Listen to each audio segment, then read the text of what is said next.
Acara ini dipersembahkan oleh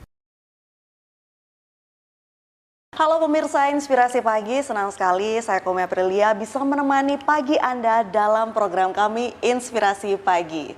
Dan pemirsa, pemerintah Kota Surabaya telah menerapkan kebijakan pembayaran parkir di tepi jalan umum secara digital mulai 1 Februari 2024. Eri Cahyadi, Wali Kota Surabaya, memproyeksikan upaya ini dapat meningkatkan PAD Kota Surabaya sampai 40% dari target sebelumnya. Beliau juga berharap agar semua pihak dapat menerima kebijakan baru ini untuk mensejahterakan juru parkir dan juga meminimalisir kebocoran PAD di Kota Surabaya. Namun untuk lebih jelasnya bagaimana penerapan kebijakan baru ini, saat ini saya sudah bersama dengan Bapak Baktiono, anggota Komisi C DPRD Kota Surabaya. Selamat pagi Bapak. Selamat pagi. Apa kabar hari ini Pak? Sehat. Sehat, alhamdulillah ya Pak ya.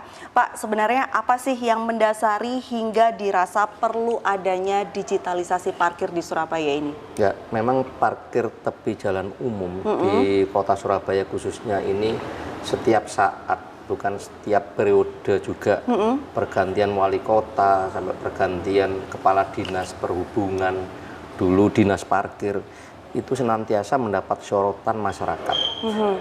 Ada yang bocor, ada yang kurang, banyak juga yang memberi pendapat, bahkan pakar-pakar juga memberi kajian, dan pendapatannya juga stagnan di kisaran 35 miliar ke bawah. Padahal targetnya adalah sekitar? Targetnya itu 35 miliar, tapi hampir tidak pernah mencapai. Pernah sekali saja begitu. Selama bertahun-tahun, puluh tahun tersebut. Jadi baru tahun 2023 ini hanya tercapai 24 miliar. Khusus untuk parkir tepi jalan umum dari target 35 miliar. Baik, maka dari itu akhirnya dibentuk kebijakan baru yaitu digitalisasi parkir untuk di tepi jalan umum. Ya, ada sebelumnya itu juga ada sistem perparkiran lewat sistem yang seperti di luar negeri.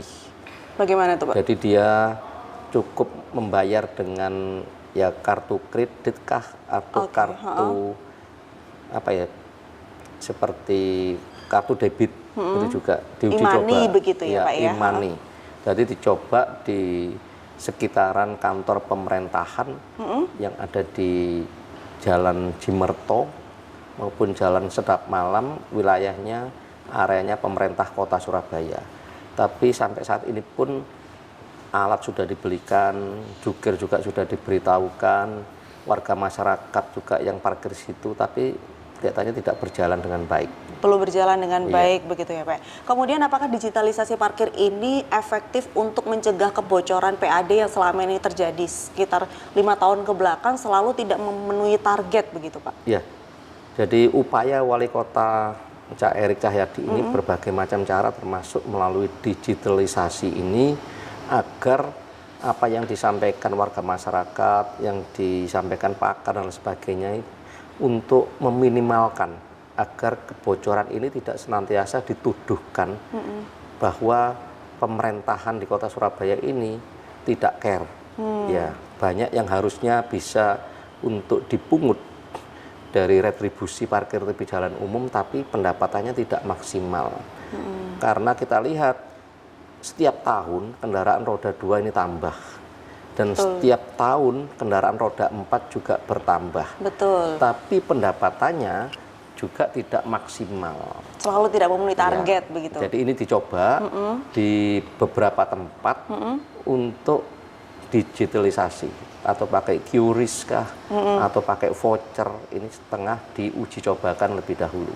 Kalau nggak salah parkir di alun-alun Surabaya ini kan juga sudah mulai menggunakan QRIS juga ya Pak ya? Ya, kalau parkir yang namanya parkir gedung atau parkir yang di mall itu aman ya, karena itu pakai pajak parkir. Baik. Dan itu bisa dideteksi karena ada alatnya. Lah yang saat ini yang menjadi kendala rumit adalah parkir tepi jalan umum atau on street. Memang parkir tepi jalan umum pada hakikatnya ini dilarang. Ya, parkir itu kendaraan harus off street, tidak boleh di tepi jalan umum karena itu mengganggu ketertiban umum, terutama juga warga yang melintas memakai kendaraan bermotor di sana.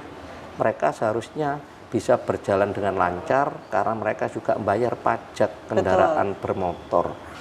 Tapi faktanya karena tidak mencukupi lahan parkir baik yang disediakan oleh pemerintah maupun disediakan oleh swasta. Toko-toko juga tidak menyediakan tempat parkir. Ya, para pedagang ya buka toko begitu saja.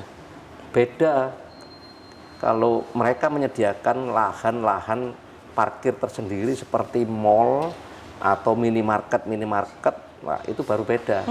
Tapi kenyataannya di Surabaya khususnya ini belum menyediakan itu. Baik, kemudian kalau fasilitas penunjang sendiri untuk digitalisasi parkir khususnya di tepi jalan umum ini bagaimana, Pak? Apakah sudah disediakan?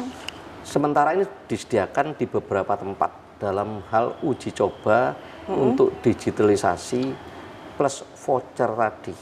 Baik. Nah kalau nanti di tempat itu berhasil, baru nanti di tempat keramaian-keramaian lainnya. Tapi itu pun tidak mudah, karena mendapat tantangan-tantangan juga dari para juru parkir dan paguyuban parkir Kota Surabaya. Nah, titik-titik yang sudah disediakan ini tadi yang untuk uji coba itu di mana aja, Pak? Di Taman Bungkul. Taman Bungkul. Ya, Taman Bungkul ini kan tidak ada tempat parkir seperti alun-alun Surabaya. Iya. Alun-alun Surabaya kan di basement dan itu masuk pajak parkir. Betul. Kalau Taman Bungkul itu berupa taman hamparan dan parkirnya juga mengganggu pemakai jalan lain otomatis. Karena di sana parkirnya di tepi jalan. Iya. Bahkan sampai ke tengah kadang seperti itu. Lah dicoba uji coba di situ. Gitu. Jadi sekarang uji cobanya masih di Taman Bungkul aja? Ya.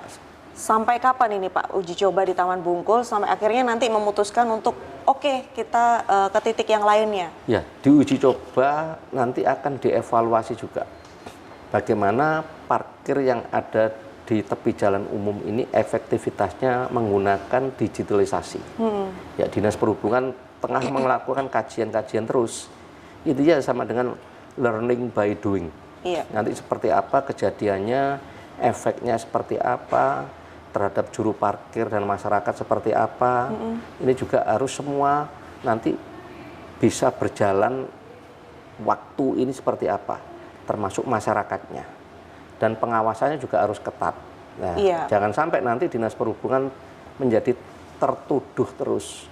Juru parkir juga tertuduh terus selama ini menjadi bulan-bulanan masyarakat. Maka kita coba hal-hal yang baru ini. Nah, sebenarnya kalau di Surabaya sendiri ada berapa titik sih Pak parkir tepi jalan umum?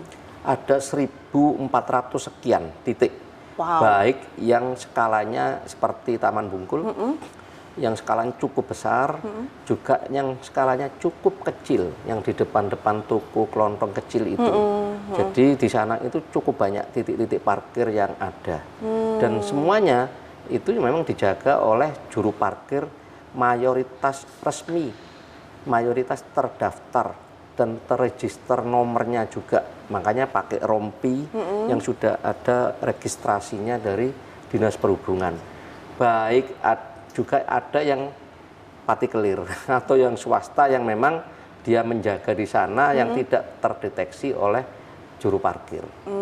Jadi nanti dari percobaan di Taman Bungkul ini akan merambah satu persatu hingga 1.400 sekian ini bisa semuanya menggunakan digitalisasi parkir, begitu ya Pak ya? Itu kalau berhasil. Kalau berhasil. Ya. Kalau tidak berhasil bagaimana dong? Kalau tidak berhasil ya harus dirubah lagi sistemnya tadi. Ini kan baru uji coba. Tapi dengan niatan yang baik ini ya harus semuanya turut mendukung. Kalau pemerintah kota ingin berubah, masyarakatnya pun juga harus turut mendukung. Termasuk juru parkir, karena fee-nya juru parkir dengan digitalisasi ini dinaikkan. Dari berapa dari menjadi 20% kita naikkan sampai hampir 40% untuk fee saja. Cukup tinggi berarti ya. Kita sebagai yang parkir juga bayarnya lebih mahal dong berarti? Tidak juga. Enggak juga? Karena tarif parkir tepi jalan umum itu sudah ada perwalinya, sudah diatur dalam peraturan daerah. Jadi bukan kalau pakai digitalisasi nanti lebih mahal, terus yang manual lebih murah. Enggak Bukan ya seperti berarti itu. ya. Jadi kita bayarnya tetap dengan harga yang sama, Iya. cuman fee yang didapatkan oleh juru parkir ini lebih tinggi gitu, Iya. dari 20% hingga sekarang hampir 40% Betul. begitu. Nah, kalau misalkan sudah dinaikkan lebih tinggi lagi, tapi kenapa kemarin masih ada demo dari jukir tentang kebijakan baru ini? Sebenarnya apa yang diinginkan oleh juru parkir ini? Kalau juru parkir sih inginnya ya seperti yang manual seperti saat ini. Karena sistem saat ini itu adalah sistem konvensional di mana juru parkir setiap hari itu dikelilingi, diminta uang dan tukar untuk karcis parkir. Alias sistemnya sekarang sistem target. Di Baik. target berapapun itu mereka dari Dinas Perhubungan harus menarik lebih dari yang ditargetkan tadi. Jadi misalnya targetnya kalau sekarang 35 miliar, ya sekarang menjadi 60 miliar target. Berarti harus menaikkan ke juru parkir tadi. Tiap hari minta uang ke juru parkir, ditukar tiket. Tiket yang ada untuk diberikan ke masyarakat lewat juru parkir. Itu sistem target. Nah, sistem target ini ada beberapa uang yang harus dilalui. Satu, dari pemilik kendaraan bermotor, otomatis memberi uang ke juru parkir. Dari juru parkir, ini memberi uang sesuai target ke namanya kepala pelataran. Kepala pelataran nanti setor lagi ke Dinas Perhubungan, ada subdinas parkirnya. Dinas parkir nanti setor ke kas daerah. Jadi itu ada 5 yang harus dilalui.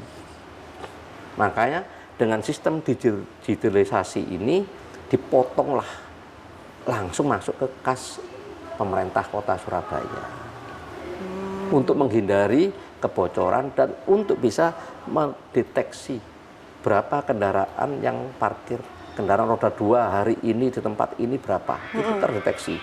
Termasuk kendaraan roda 4 di titik tersebut, misalnya di Taman Bungkul tadi dicoba, itu jumlahnya berapa, bisa dideteksi secara langsung. Nah, berarti ini kan jukir harusnya lebih untung begitu ya Pak ya, karena kan sudah naik jatahnya mereka dari 20 ke 40%, berarti memang itu sosialisasi lagi aja ke para jukir. Itu kalau Taman Bungkul mungkin bisa diterima juga, ya, karena ramai. Iya, Ya. betul. Kalau yang di tempat sepi, lah itulah dia untuk makan sekali aja mungkin tidak cukup. Jadi itu yang saat Itu ini termasuk yang menjadi kendala yang ada di parkir tepi jalan umum. Maka saya juga pernah menawarkan sudah 20 tahun lebih lah. Jadi supaya nanti tidak jadi bulan-bulanan dari tokoh masyarakat, akademisi, juga dari warga lainnya, yaitu sistem prabayar. Itu mirip digitalisasi, cuma sistemnya manual. gimana itu contohnya Lah, Pak? Contohnya kita balik, pemilik kendaraan yang memberi tiket kepada juru parkir. Oh, jadi kita harus membeli sejumlah tiket dulu Ya. sebelum parkir, kemudian pada saat kita parkir kita yang memberikan tiket ini ke Ya. jukirnya, Ya, begitu? ya, umpamanya gini, ini salah satu karcis, tiket karcis. Ya sebesar ini aja, cuma mudah di kantong ini dibagi 2. Satu untuk tanda bahwa ini untuk pemilik kendaraan, satunya diberikan kepada juru parkir. Juru parkir tidak perlu mengeluarkan uang lebih dahulu untuk membeli tiket karcis parkir ke kepala pelataran tadi. Tapi dia cukup nanti mengambil sobekannya ini untuk ditukarkan di banknya pemerintah kota untuk mengambil fee. Nah, inilah nanti bisa terdeteksi berapa jumlah kendaraan roda 2 atau roda 4 yang parkir di tepi jalan itu. Baik, berarti saat ini untuk yang digitalisasi parkir yang kebijakan saat ini yang sedang berjalan, ada kerjasama dengan perbankan berarti ya Pak ya? Iya, otomatis ada kerjasama dengan perbankan. Sama dengan yang saya sampaikan tadi, sistem prabayar iya, tadi kerjasama dengan perbankan. Dan ini malah kita bisa deteksi pendapatan lebih awal karena warga masyarakat membeli tiket Lebih awal. lebih awal. Gitu. Ya, inilah keuntungan nanti. Jadi kita dapat uang lebih dahulu dari pendapatan asli daerah sektor retribusi parkir tepi jalan umum. Bisa Baik. tahu. Gitu. Tinggal nanti ini warga dari juru parkir sampai jam berapapun, misalnya sampai jam 9 malam. Ini bank buka, bank pemerintah kota. Ini perputaran juga bagus di bank itu. Untuk mengambil fee dari sobekan tiket parkir tadi. Baik, untuk kebijakan yang saat ini berlangsung Pak, apakah ada asuransi untuk resiko kehilangan? Ya, sementara ini tidak ada asuransi. Kalau ada kehilangan, itu menjadi tanggung jawab juru parkir. Sementara ini. Dan selama ini memang hampir nol kehilangan. Berarti apa? Kendaraan yang parkir di tepi jalan umum yang dikelola oleh Dinas Perhubungan melalui juru parkir ini itu sudah bagus dari segi keamanan. Ya tinggal tadi dari segi pendapatannya tadi yang masih belum maksimal gitu, masih ada kebocoran di mana-mana karena harus melalui kebocoran tadi. Mungkin karena harus melalui 5 pintu tadi ya Pak betul. ya. Jadi sekarang dipotong supaya harapannya bisa mencegah kebocoran PAD Kota Surabaya, Betul. begitu. Nah, kemudian bagaimana dengan sosialisasi digitalisasi parkir ini kepada masyarakat umum, Pak? Ya, maka titik percontohannya, kenapa kok di Taman Bungkul? Karena di Taman Bungkul itu tempat berkumpulnya warga mayoritas Surabaya itu hampir di sana. Yang pengen menikmati taman, menikmati kuliner di sana, itu macam-macam di sana, dan juga menikmati hiburan-hiburan lain yang di ruang terbuka. Ada kalau setiap hari Minggu Car Free Day, nah, Car Free Day di sana itu tempat orang berjualan banyak di sana, orang parkir. Itulah tempat sosialisasi pertama kali dari warga ke warga lainnya. Dari teman ke teman lainnya, dari masyarakat ke masyarakat lainnya. Nanti akan itu. Dari situ nanti akan berkembang. Kalau nanti ini mudah-mudahan juga berhasil bahwa nanti yang parkir di tepi jalan umum dengan sistem digitalisasi seperti ini. Nah, kalau saya boleh menawarkan waktu itu, kalau Taman Bungkil sih hampir tidak memungkinkan dibuat parkir seperti mal. Tapi ada titik-titik parkir. Kalau Taman Bungkul itu parkirnya ke samping taman, ke belakang taman, ya, kan tidak mengganggu jalan utama, ya, jalan Darmo utama itu relatif aman. Lah bagaimana sekarang kalau mereka tokonya laris, bahkan di Rumah Sakit Dr. Muhammad Suwandi, rumah sakitnya pemerintah kota, itu penuh sesak di depannya, iya betul, di dalam juga penuh sesak, di atas penuh sesak. Kalau di dalam itu mayoritas yang parkir adalah pegawai rumah sakit, itu bisa penuh. Di atas itu untuk mobil-mobil penuh mayoritas dari juga yang bekerja di sana, manajemen maupun dokter maupun perawat yang menggunakan roda 4. Dan di sana karena untuk melayani mayoritas juga warga masyarakat, jadi banyak parkir di depan, tapi untuk sepeda motor luar biasa penuh. Dan itu juga mengganggu. Sangat mengganggu jalan memang. raya. Ya, mengganggu dan kendaraan nggak bisa laju cepat dan memang pelan. Selalu macet di situ ya Pak ya. Nah, di situ seperti apa? Sudah kami beri solusi. Kalau ada semacam ini, cobalah dari Dinas Perhubungan dan pemerintah kota, juga lurah, mungkin melalui camat, ke rumah-rumah penduduk di sana. Misalnya ada toko, yang tokonya kelihatannya tidak ramai, cobalah dibuka parkir. Itu lebih menjanjikan. Jadi sosialisasinya juga diantaranya bagaimana warga masyarakat di sekitar di situ, karena ada potensi untuk bisa dibuat lahan parkir. Potensi warga tersebut bisa mendapatkan uang dari situ, uang cash lagi. Nah, nanti kendaraan itu bisa masuk ke sana semua dan biayanya murah. Misalnya kan cuma untuk dibangun atap saja. Betul. dijaga satu orang atau dua orang, satunya mengatur kendaraan yang keluar masuk biar tertib. Yang satunya dia cuma pakai gini aja, bayar cash boleh, sekarang pakai apa itu kartu debit juga boleh. Itulah nanti yang bisa parkir tidak di tepi jalan umum lagi. Jadi tugasnya juga harus seperti itu, merayu masyarakat, memberitahukan masyarakat tentang potensi-potensi pendapatan bagi kehidupan warga masyarakat di sana. Baik, ini harapan Pak Baktiono begitu ya, supaya pemerintah itu bisa jalan seperti itu di sana, khususnya untuk di depan Rumah Sakit Dr. Suwandi. Tidak senantiasa bahwa ini adalah potensi yang harus kita raih sebanyak-banyaknya dengan cara membuka di tepi jalan umum, di tepi jalan umum titik-titik, bukan gitu. Tapi menyediakan, kalau pemerintah kota belum mempunyai lahan, kalau kita misalnya menyediakan park and ride, ya kan, ada parkir malam, ada parkir sementara, itu bagus. Tapi kalau kita tidak mempunyai lahan seperti itu, bagaimana? Ya kerjasama dengan warga masyarakat setempat, supaya nanti parkirnya semua masuk ke lahan, tidak di tepi jalan umum.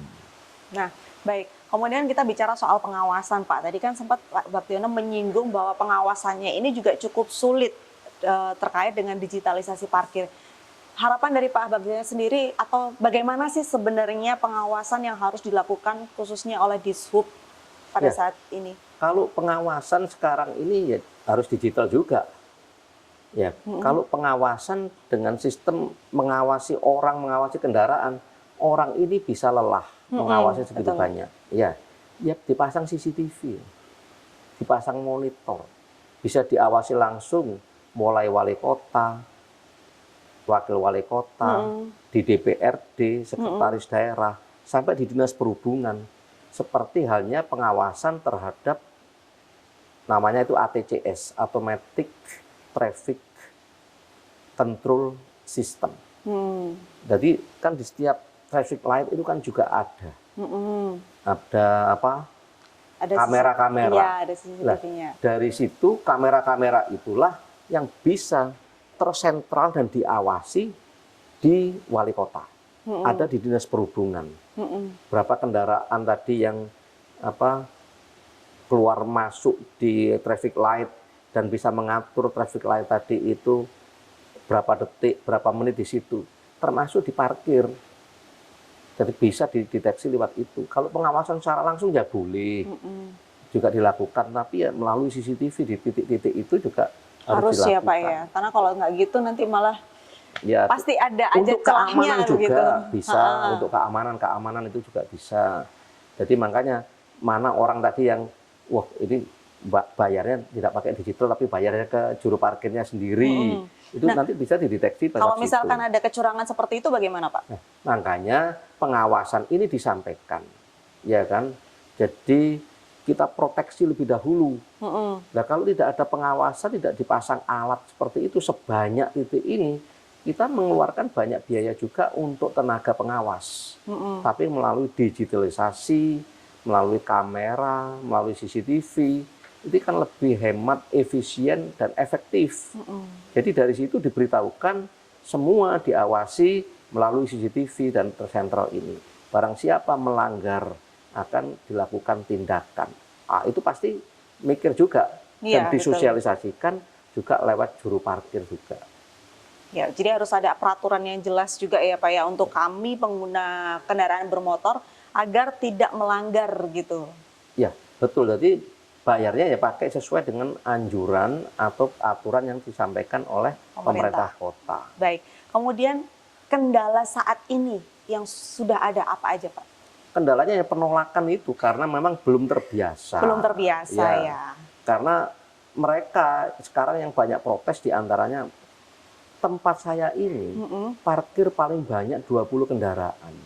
Ya kan? Kalau 20 kendaraan kita ini dapat apa? Untuk makan saja itu kadang kurang, apalagi nanti untuk menghidupi keluarga diantaranya itu. Tapi makanya termasuk ada usulan bagaimana kesehatan. Kalau kesehatan di Kota Surabaya semua dijamin, bukan juru parkir saja, tapi seluruh warga masyarakat dijamin kesehatannya oleh pemerintah Kota Surabaya, dibayarin melalui program jaminan kesehatan nasional. Tidak punya BPJS tidak masalah, cukup menunjukkan KTP maupun KK-nya. Baik. Ya, jadi semua dijamin. Dari juru parkir pun sama dengan dijamin oleh warga masyarakat lain untuk bisa menggunakan berobat gratis, hanya cukup menunjukkan KK KTP kalau tidak punya BPJS. Tapi mereka sudah diberi BPJS tenaga kerja semua. Jadi juga ada manfaat dari mereka punya kartu BPJS yang bisa digunakan berobat gratis seluruh keluarganya. Baik. Baik, yang terakhir, harapan dari Pak Baktiono sendiri bagaimana Pak tentang digitalisasi parkir ini? Ya, harapan saya sangat mendukung perubahan sistem ini. Tanpa ada perubahan sistem ini, maka pemerintah kota, dinas perhubungan, juru parkir, ini menjadi tertuduh setiap tahunnya. Dan waktu itu ada kajian dari Universitas Airlangga, salah satu profesor yang memberi kajian luar biasa. Bagaimana tuh Pak? Yaitu kajiannya 1 tahun itu untuk parkir tepi jalan umum minimal itu mendapat 1,2 triliun. Wow. Padahal pemerintah kota ini hanya berani memasang saat ini 60 miliar. 60 miliar. Dinas perhubungan melalui Komisi C itu dia maksimal hanya 35 miliar. Kalau ada warga masyarakat, apalagi ahli ekonomi, ahli statistik berani sampai menafsir minimal 1,2 triliun berarti 1 bulan itu 100 miliar. Iya. Dan maksimal bisa mendapatkan 2,4 triliun. Ini sangat fenomenal sekali. Komisi C pernah mengusulkan, silakan profesor tadi diusulkan diangkat menjadi kepala dinas perhubungan untuk bisa menerapkan ilmunya. Dan kalau bisa berhasil tercapai minimal saja, ini menjadi percontohan seluruh Indonesia. Karena di seluruh Indonesia juga masih ada parkir tepi jalan umum. Bayangkan, kita 35 miliar aja ini memaksa keluar berantem dengan masyarakat, termasuk pengendara, sampai dipasang apapun. Itu kita hanya bisa meraup tahun 2023, itu 24 miliar. Kalau ada yang bisa menerapkan sampai 1,2 triliun, ini sangat luar biasa, dan maka kami harapkan bisa menerapkan ilmunya untuk khusus parkir tepi jalan umum. Baik. Baik, terima kasih Bapak Baktiono atas waktunya. Dan itulah tadi pemirsa Inspirasi Pagi obrolan saya dengan Pak Baktiono tentang digitalisasi parkir di Surabaya, khususnya di tepi jalan umum yang sudah mulai beroperasi sejak 1 Februari 2024. Baik pemirsa, kita berjumpa lagi dalam Inspirasi Pagi selanjutnya.